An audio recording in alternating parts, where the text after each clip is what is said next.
They don't tell you the truth about that. They want us to stop having babies. They give them birth control. They're paying black women not to have babies. It's 40 million, now. not 20 million? Yeah, they're paying black women not to have babies now. They got all kind of plans to stop our race. Well, everyone. So when we know all of this, getting into birth so control, now a man with Margaret Sanger, the founder of Planned Parenthood, was an avowed racist whose goal was to reduce the black population in America, and she succeeded.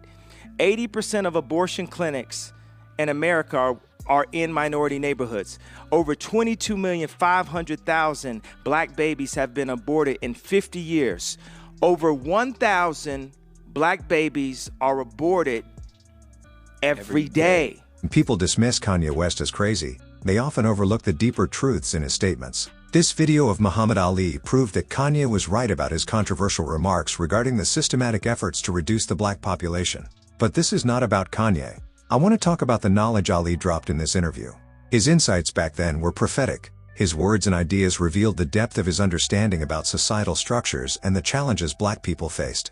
Ali explained that integration isn't as simple as putting people together in one place and expecting harmony. He believed that different races and cultures have distinct identities, and forcing integration often overlooks these differences. For instance, he said, if you put black and white people at separate parties, the atmosphere, music, and vibe would be completely different because of their unique cultural expressions. He emphasized that these differences are not inherently bad but should be respected rather than erased. our culture's different from black people. Puerto Ricans and Indonesians cannot integrate. Egyptians and Germans cannot integrate. Australians and Mexicans cannot integrate. They have different foods, they have different music, different cultures. See, you white and I'm black. If white people have a party tonight and black people have a party, the party will be 100% different. We can't integrate. We ain't gonna never have no peace. The culture, the nature's different. I don't hate you. We can eat in your restaurant. We want to marry your women. We got your women now. It ain't nothing we can't do today. Ali also criticized the governments for its lack of meaningful support for black communities. He believed that instead of creating opportunities for self-sufficiency, the system worked to suppress black growth. He pointed out how black women were incentivized not to have children and how there were plans to reduce the black population under the guise of progress. This mirrored Kanye West's claims about the deliberate marginalization of black people in America. They don't tell you the truth about that. They want us to stop having babies. They give them birth control. They're paying black women not to have babies. It's 40 million, not 20 million? Yeah, they're paying black women not to have babies now. They got all kind of plans to stop our race. Well, everyone. So when we know all of this, getting into birth so control, now a man with my knowledge, what can you tell a man like me now? What's your suggestion? In Ali's view, true freedom meant self-sufficiency. He argued that integration often meant dependence on a system controlled by others, which left black people vulnerable. Instead of relying on white-owned businesses, industries, and institutions, he called for black people to have their own land, businesses, and governance. He wasn't asking for segregation. He was advocating for empowerment, building a community where black people could thrive without being at the mercy of others. Now, today, I'm intelligent too now. What's your suggestion? What should be my movement? Integrate?